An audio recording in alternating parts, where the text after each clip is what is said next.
Good evening and welcome to Newswatch on this Friday, the 6th day of November 2020. Thank you for choosing Hope TV News. My name is Teresia Njenga and our sign language interpreter is Boniface Mureithi. Let's get started. And Kenyan lawyer Paul Gicheru on Friday evening made his first appearance at the International Criminal Court at The Hague, Netherlands, after he surrendered early this week over accounts of charges in interfering with witnesses in the Crimes Against Humanity ICC case in the country. Gicheru was transferred to the ICC's custody on November 3rd, 2020, after surrendering himself to the Dutch authorities for alleged offenses against the administration of justice consisting in corruptly influencing witnesses of the court. Gicheru has said he was not coerced in any way to surrender to the authorities. Under Article 25(3)(b) for solicitation and/or inducement of the crime of corruptly influencing a witness by paying witness P397 1 million Kenyan shillings and by offering to pay the witness 5 million Kenyan shillings in order to influence the witness to withdraw as a prosecution witness, committed from April 2013 to January 2014 and at Eldoret, Kenya. Count 2. Corruptly influencing a witness. Article 71C of the statute, read in conjunction with Articles 25(3)(a) or alternatively 25(3)(b) of the statute. Paul Gicheru is criminally responsible under Article 25(3)(a) as a direct co-perpetrator or alternatively under Article 25(3)(b) for solicitation and/or inducement of the crime of corruptly influencing a witness by offering or paying witness P516 a bribe of at least 500,000 Kenyan shillings in order to influence the witness to withdraw as a prosecution witness, committed in April and May 2013 and at Eldoret, Kenya. Count 3. Corruptly influencing a witness. Honorable Lady Judge, I have understood the alleged offenses with which I have been charged. Honorable Judge, you have touched on the issue of the confirmation of hearing, and also the charges were read out to me. I was not, however, asked, and I wish this to go on record, that I do not intend to admit the charges under Article 65. The allegations read out to me are not true. They are false. All of them, the 6 of them are false, that we can separate the trials. And this is for the basic reason that we do not know when the other accused person will surrender if he will. And that is my position as at now. I would like at this juncture to thank all the participants in this hearing, the interpreters. And President Uhuru Kenyatta has kicked off his official visit to the State of the Vatican City today with a meeting with his host Pope Francis at the Vatican Palace. Upon his arrival at the official papal residence shortly after 10 a.m. Central European Time, President Kenyatta was accorded a full apostolic palace state reception, including a guard of honor mounted by the Swiss Guards. Alice Diana tells us more. President Uhuru Kenyatta left the country for the Vatican in Rome, where he had a discussion with Pope Francis, touching on several subjects of mutual interest between Kenya and the Holy See, including education, health, regional peace, and security, as well as the fight against COVID-19. Uhuru was given a formal state reception ceremony upon arrival and later proceeded for a private audience with Pope Francis before leading the lean Kenyan delegation that included Foreign Affairs Cabinet Secretary Rachel Omamo for bilateral talks with their host led by Cardinal Bishop Pietro Parolin. The Kenyan delegation sought the Catholic Church's enhanced participation in Kenya's education, training and health sectors in support of the government's Big Four agenda, especially the ongoing rollout of the Universal Health Coverage Program. Also discussed was Kenya's role in regional peace and security, especially in South Sudan, where Pope Francis is personally involved. Kenya's stature as a guarantor of regional peace and stability is set to rise in coming months as the East African nation takes up its non-permanent seat on the UN Security Council. President Kenyatta, who is in Rome at the invitation of Pope Francis, is making history as the first Kenyan head of state to visit the Vatican. Kenya established diplomatic ties with the Holy See in 1965. In an interview ahead of President Kenyatta's arrival in Rome, Kenya's envoy to the Vatican, Professor Judy Wahungu, said President Kenyatta's rare audience with the Pope signifies the higher regard in which Pope Francis holds the Kenyan leader. It's important for us in Kenya to appreciate the value, the importance, and the fact that this visit is extremely rare. The reason that it is rare is that it's not usual for the Holy Father to have an audience with just any head of state. He values the role that our president is playing in very many aspects. Very important for us at this critical juncture is that Kenya is preparing for its tenure at the Security Council, which starts in a few weeks. Alongside COVID-19 containment measures, the envoy said President Kenyatta and Pope Francis will discuss post-COVID-19 economic recovery strategies, as well as the deepening of the Catholic Church's investment in Kenya's education and training sector. On the margins of the Vatican visit, President Kenyatta, who arrived in Italy on Thursday evening aboard a Kenyan Airways aircraft, is scheduled to pay a courtesy call on his Italian counterpart Sergio Mattarella on Saturday. For Hope TV Newswatch, I'm Alice Diana. And a 3-judge bench in the Court of Appeal has upheld the death sentence against Ruth Kamande, who was accused of stabbing her boyfriend 25 times using a kitchen knife to death in Buruburu Estate, Nairobi County 5 years ago. Justice Hannah Okwengu, Mohamed Wasame and Jamila Mohamed said there was no doubt that Kamande inflicted injuries that caused the death of Farid Mohamed Halim, adding that the nature of injuries suffered by the deceased showed that Kamande intended to kill him. Kamande, who was earlier crowned Miss Langata Women Prison Beauty Queen in 2016, while behind bars, had appealed the sentence, hoping to be set free.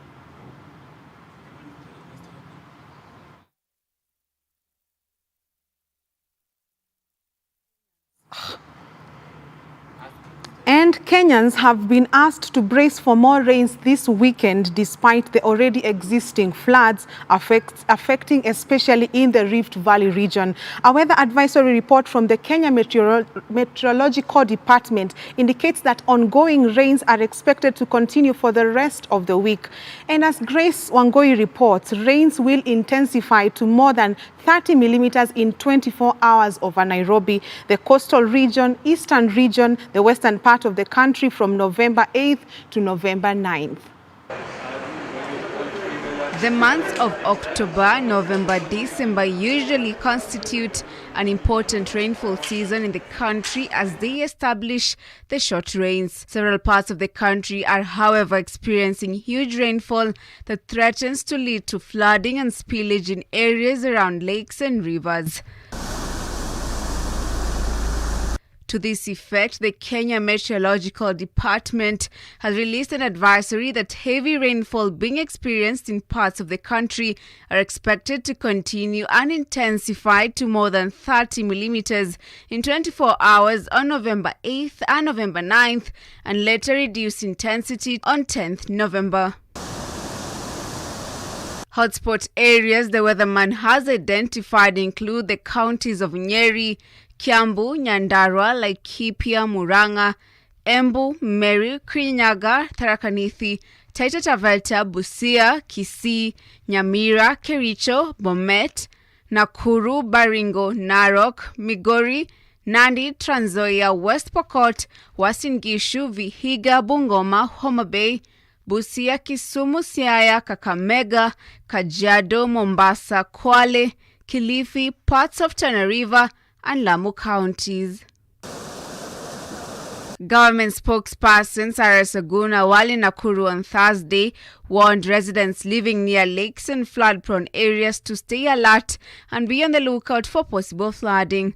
Oguna further cautioned communities living downstream to move to higher ground to ensure their safety. All those who reside in areas where there is potential of lake water rising to consistently pay attention to advisories and alerts that are being issued by the government. Grace Songoi, Hope TV News Watch. And Chief Justice David Maraga has called on members of the public to resolve disputes outside court as a way of reducing the backlog that continues to slow services at the judiciary. Maraga noted that the judiciary will also establish small claims courts to handle minor issues of less than 1 million Kenya shillings to allow time for more serious disputes. Speaking in Ol Kalou when he commissioned a magistrate court, he noted that the small claims courts to be established will serve the parties formally in matters of less than 1 million Kenya shillings in value, adding that family disputes including succession matters should only be forwarded to the courts for final orders, allowing magistrates and judges space to clear pending matters.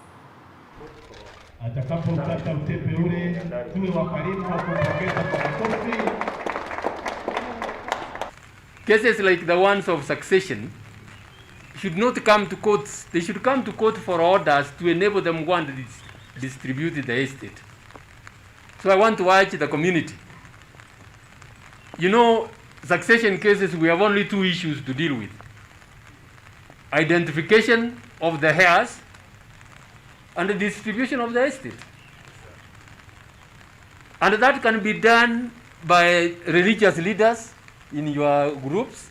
That can be done by the chiefs and the assistant chiefs and assistants, so that when they come to court, because you need a court order to have the land subdivided, if there is need for subdivision, they just come and record a consent and we move on.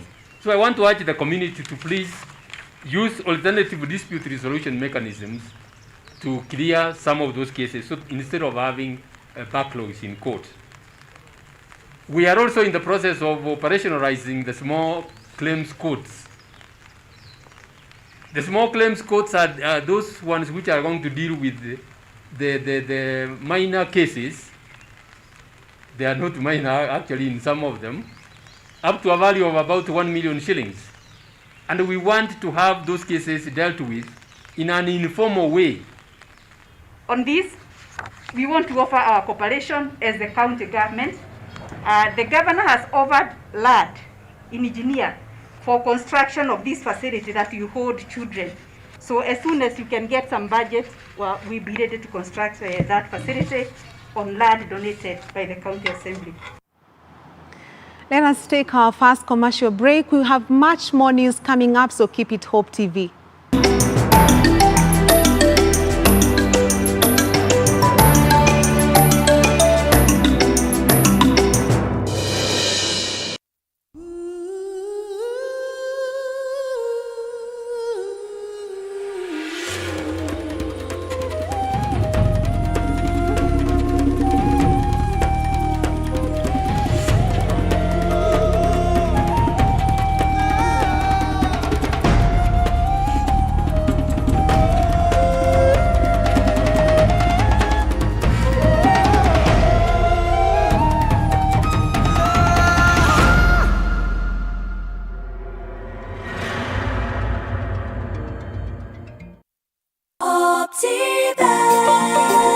Welcome to Rafiki Gardens along Kangondo Road by Optiven.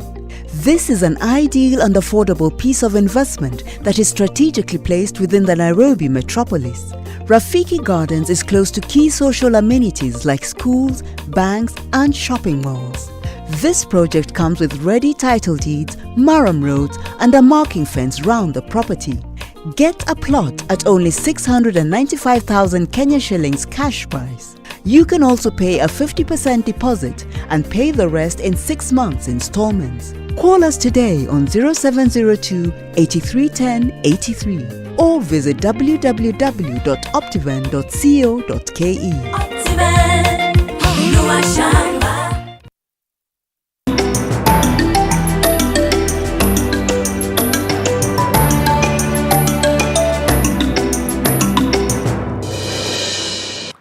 Welcome back. Issues of case backlog in Kenyan courts are likely to ease as the judiciary continues to encourage court-annexed mediation.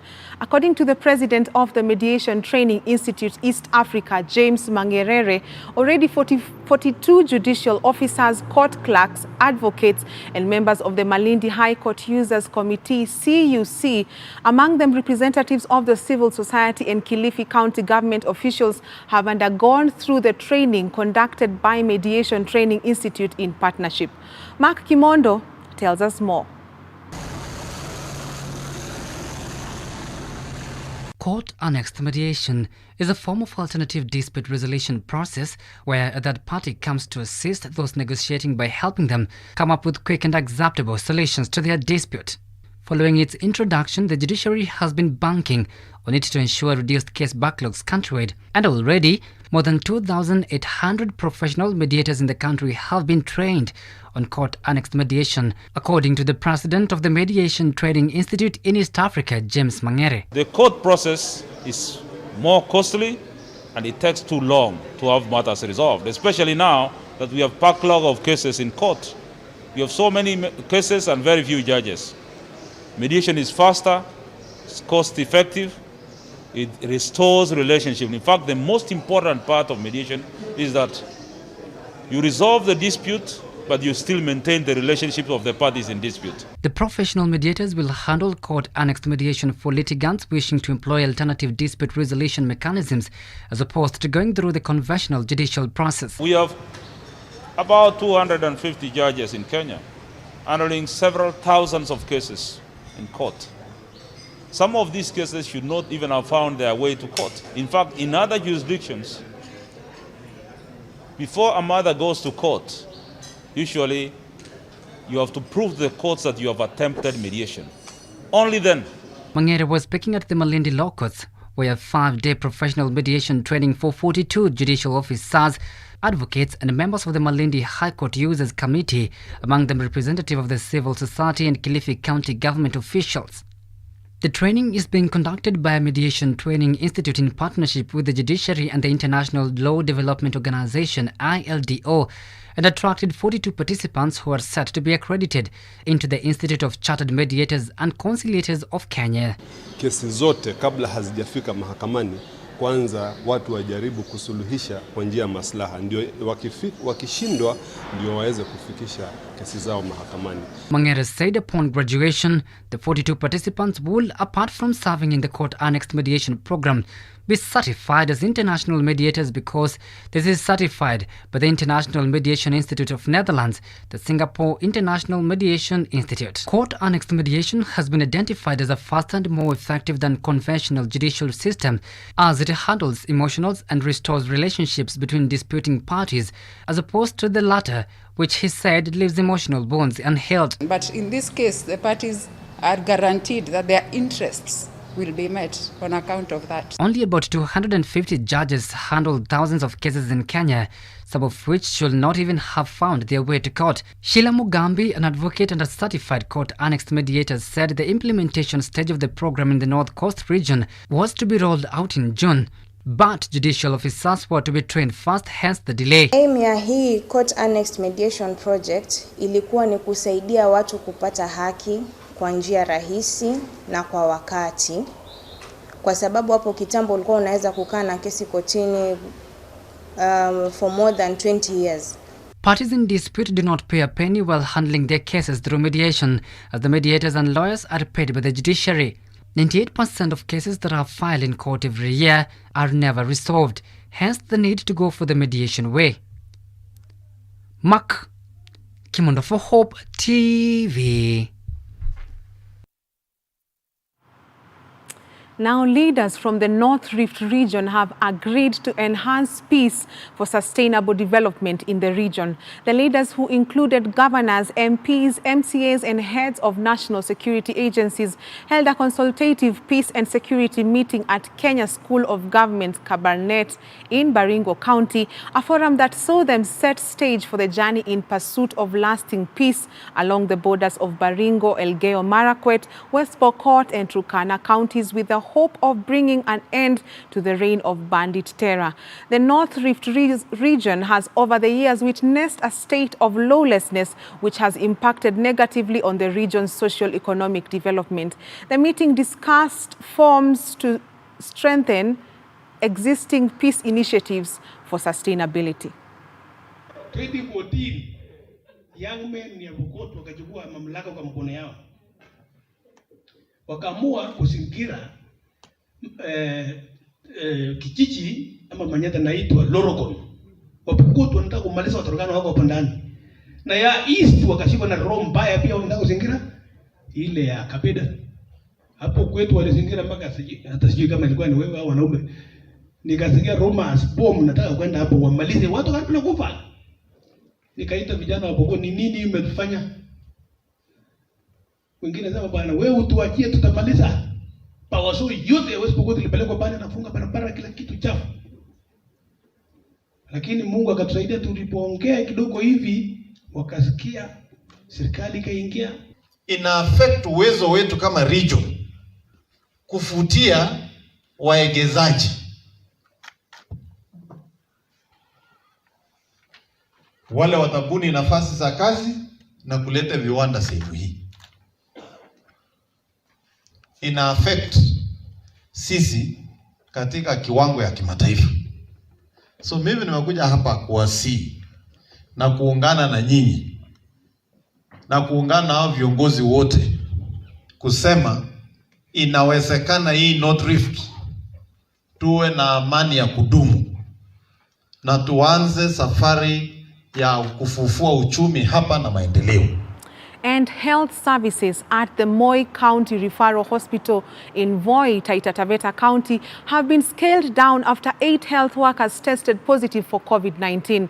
According to the County Health Director Elvis Mwandawiro, scaling down of the services will pave way for disinfection of the facility and also control spreading of the virus amongst patients and healthcare workers. Contacts walikuwa ni healthcare workers walikuwa wanafanya kazi na hao wafanyakazi wanane, na ndiposa tulikaa kama administration ya hospitali na county health management team tukasema kwamba we need to do disinfection, na disinfection imefanywa leo asubuhi kuanzia saa 2 mpaka saa 4, na imefanyika mail ward, imefanyika theater, imefanyika kwa lab na kwa ultrasound. In other areas, services are ongoing. Currently, we have one theater to take care of the emergency cases. The only services that theaters zenye tumepostpone ni elective surgeries. Kwa sababu ya upungufu wa wafanyikazi, tumesema ya kwamba tuna scale down. We have not lost. So in lab, the services are still ongoing. Ultrasound tumefanya mikakati kama hospitali na management bado zinaendelea. Now, the family of John Masawi, an 11-year-old boy from Mwakigali in Bololo, Taita Taveta County, is a happy lot after their son, who got burned 6 years ago by a motorbike exhaust, successfully underwent a corrective surgery at an eye hospital in Nairobi after Governor Granton Samboja's intervention. Masawi's father, Nicholas Mzei, could not afford over 80,000 to fund the procedure. Alipotibiwa tukaambiwa kuna operation sasa hii inaweza fanywa, lakini inagharimu pesa nyingi. Sasa mimi hata nilikuwa nadhania labda kama 20,000 ama 25. Sasa nikawa nafikiria jinsi ninaweza kuja kutafuta pesa kama hizo nizipate ili nikaweze kumpeleka, lakini nilienda kupigwa na butwaa kwenda kukuta ni zaidi ya 80,000 huko, zinaenda karibu 100,000. Hata nikashangaa sana kwamba singeweza kupata pesa kama hiyo. Kweli Mungu ni mkubwa, na Mungu kweli ametuonekania na amemuonekania mtoto, sasa ameshatibiwa. On COVID-19 today, 1,109 people have tested positive for the virus from a sample size of 7,153 tested in the last 24 hours, bringing to 60,704 the number of confirmed positive cases in the country. Accumulative tests are now 363,000 from the cases. 1,073 are Kenyans and 36 are foreigners. 938 patients have recovered from the disease, 856 from the home-based care program, while 82 have been discharged from various hospitals. Total recoveries now stand at 40,131. Unfortunately, 21 patients have succumbed to the disease, bringing the fatality to 1,093. Nairobi leads on county distribution with 347 cases. Mombasa 198, Nakuru 73, Uasin Gishu 69, Meru 63, Kiambu 40, Kisumu 36, Nyeri 29, Kilifi 28, Kakamega 25, Trans Nzoia 23, Kajiado 20, Turkana 20, Machakos 17, Busia 15, Laikipia 14, Bungoma 12, Garissa 11, Kisii 11, Siaya 10, Kitui 7, Kwale 7, Nandi 6, Tharaka Nithi 6, Kericho and Murang'a 4, Mandera and Baringo 3, and Embu 2.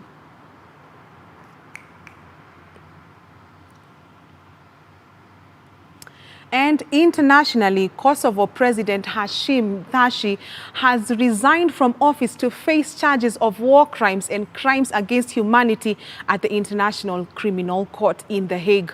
President Thaçi, who has denied any wrongdoing and has departed for ICC, addressed a press conference where he said he is quitting to protect the integrity of the presidency of Kosovo after the Kosovo Specialist Chamber KSC confirmed an indictment on Thursday. He served as a political leader of the Kosovo Liberation Army KLA during Kosovo's fight for independence in 1998 to 1999.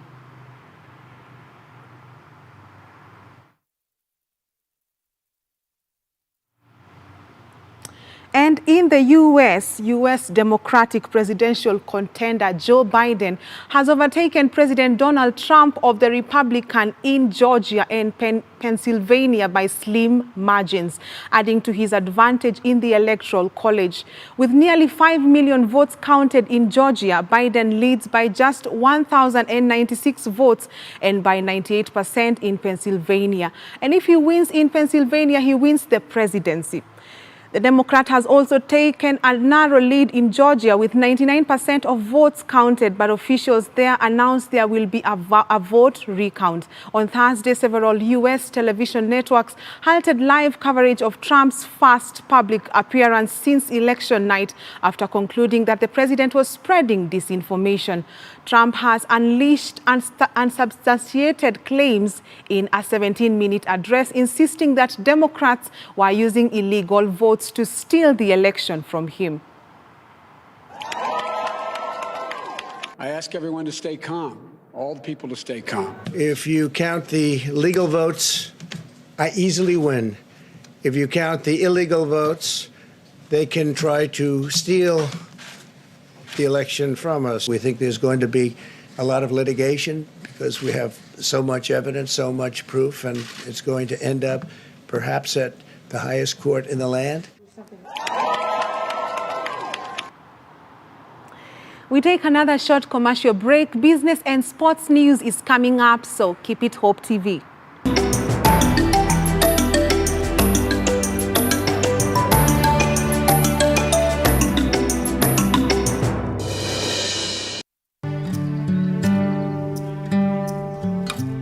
Join John Carson every weekday as he takes us on a journey through the Bible.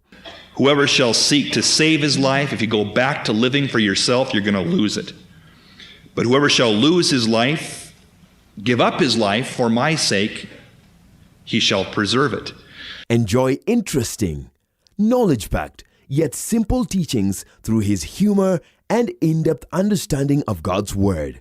The last people that tried to put God in a box, literally, he rose again. He wouldn't stay in their compartment. If God was small enough for me to figure out, he wouldn't be big enough for me to worship. Tune in to Hope TV for John Cousin every 10 p.m., 4 a.m., and 10 a.m. weekdays on Hope TV, where you look and live.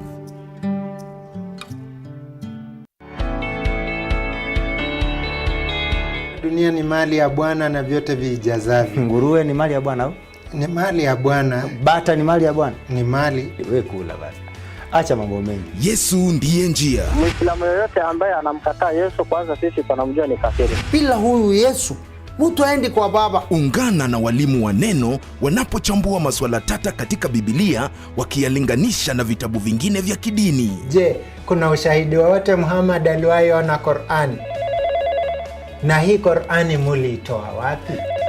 Halo? Piga simu moja kwa moja na pia uchangie kupitia SMS na Facebook. Itawezekana kitabu cha Biblia ambaye mwanakiamini kuwa ni kitabu cha Mwenyezi Mungu ishindwe kumtabiri mtu ambaye ana wafuasi zaidi ya bilioni 100 duniani. Je, Muhammad amekufa ama yuko hai? Ungana nasi kila Jumamosi saa 2 hadi saa 4 ya usiku kwenye runinga uipendayo ya Hope TV.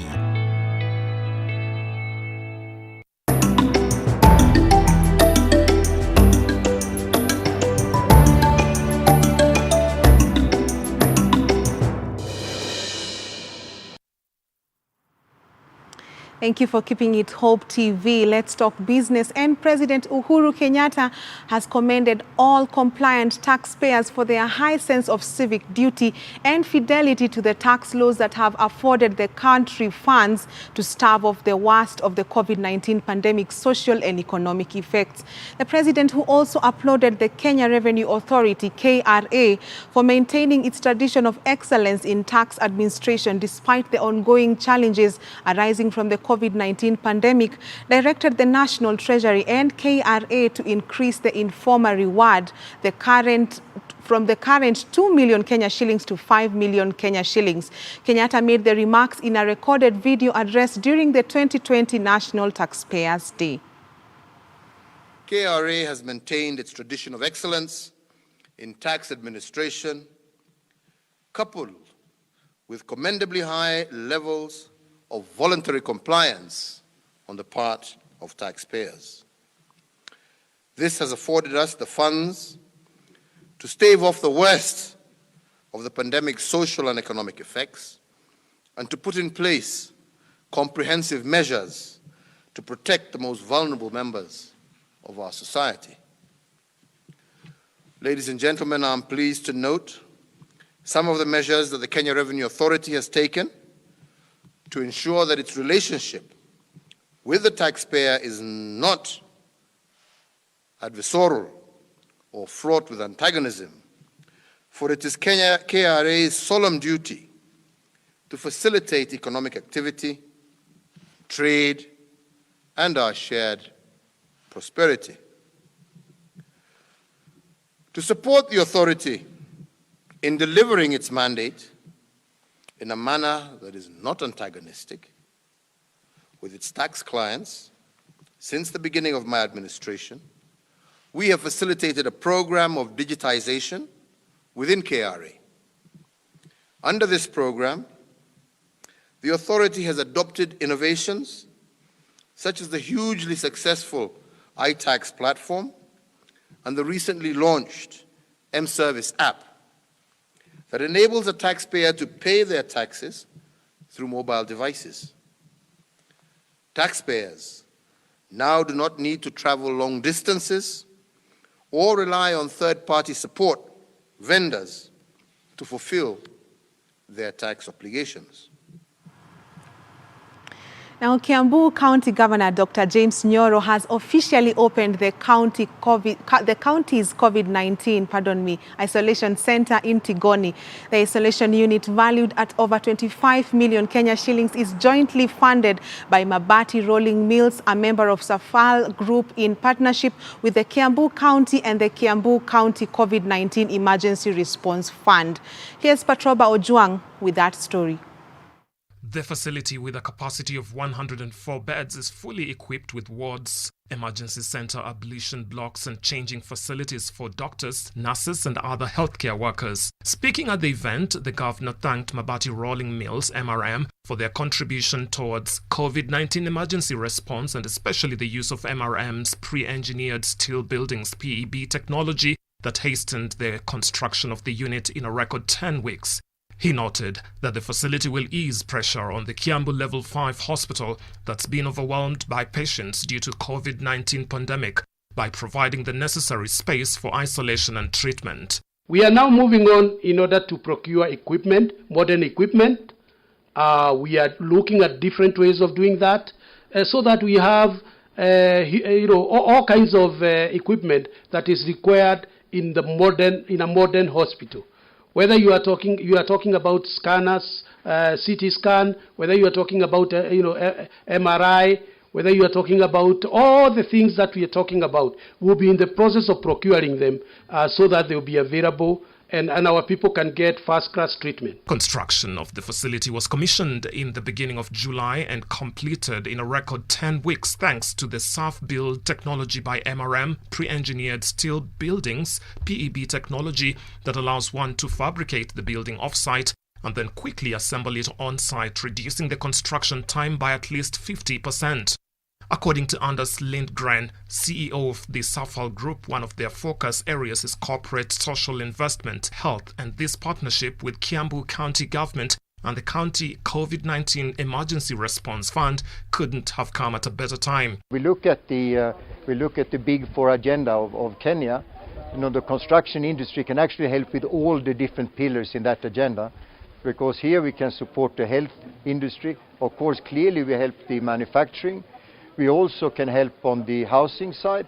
And of course, if we start to build, for example, storage and warehousing for agriculture products, maybe chicken sheds and other animal sheds, we would actually also help on the food side.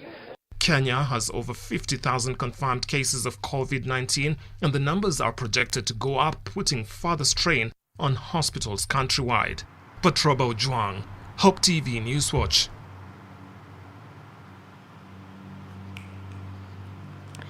And telecommunication firm Safaricom PLC has announced the launch of a new Skiza advertising platform that aims to provide small and micro enterprises, SMEs, an opportunity to advertise their services. Safaricom CEO Peter Ndegwa said the new tool is part of the company's initiatives to support SMEs as they recover from the COVID-19 economic impact. The facility, with a capacity of 104 beds, is fully equipped with wards, emergency center, ablution blocks and changing facilities for doctors, nurses and other healthcare workers. Speaking at the event, the governor thanked Mabati Rolling Mills and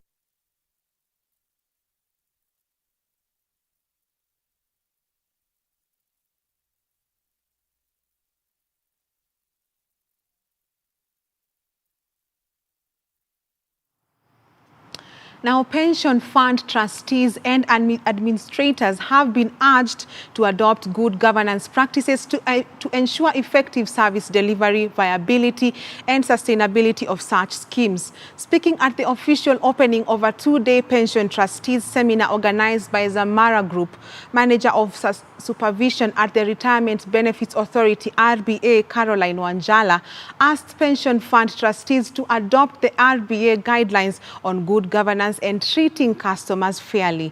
Zamara Group CEO Sandeep Raichura, however, expressed concern at the volume of current governance initiatives from the regulator and the risk of overwhelmed trustees reverting to box ticking rather than considering responses, and urged pension funds to play their rightful role in developing the country.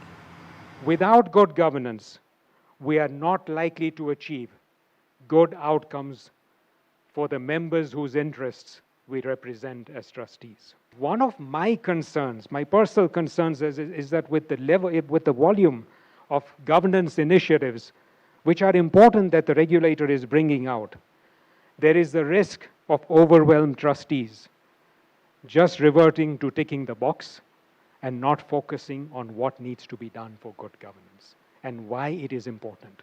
We could lose sight of the wood for the trees by getting too fixated on just ticking a box. Sometimes members don't notify trustees that they have left service.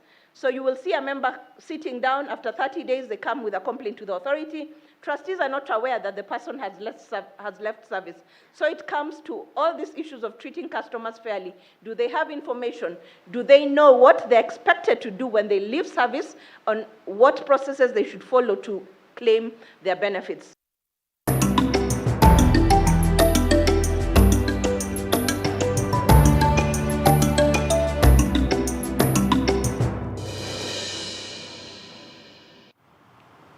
And in sports, Arsenal overcame an early scare to continue their perfect start in the Europa League with a 4-1 victory over Norwegian side Molde at the Emirates Stadium. Elsewhere, Celtic are on the brink of Europa League elimination after crumbling to a 4-1 home defeat to Sparta Prague. That and more in our sports roundup with Joseph Maingi.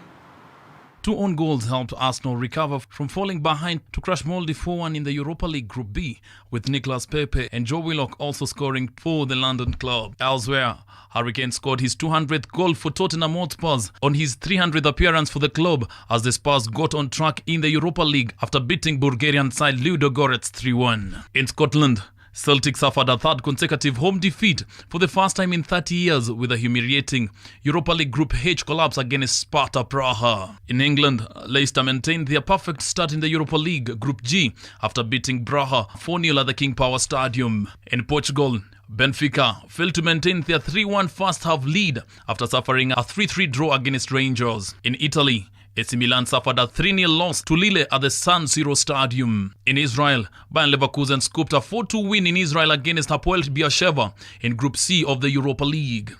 In Group A, AS Roma managed to thrash FC Cluj 5-0 to go top of the group. And a quick look at a selection of this weekend's matches across various leagues in Europe. And Merseyside meets the City of Manchester on Saturday lunchtime as Everton welcome Manchester United at the Goodison Park, with both sides seeking a return to winning ways after back-to-back defeats. In London, Inform Chelsea could move within a point of Premier League leaders Liverpool when they welcome struggling Sheffield United at the Stamford Bridge. In France, 2 giants of the French game will collide in a mouth-watering showpiece tomorrow as Paris Saint-Germain plays host to Rennes at the Parc des Princes. In Germany, Borussia Dortmund host Bayern Munich tomorrow in a Der Klassike in what could prove a pivotal meeting in the race to win the 2020-2021 Bundesliga title. On Sunday, Arsenal head in the Sunday's Premier League encounter with Aston Villa, looking to build up on last weekend's hard-earned victory at Manchester United. And finally, EPL defending champions and current league leaders Liverpool will be visiting the city of Manchester to face off with Man City at the Etihad. With us your sports, have a sporting weekend. I'm Joseph Maingi.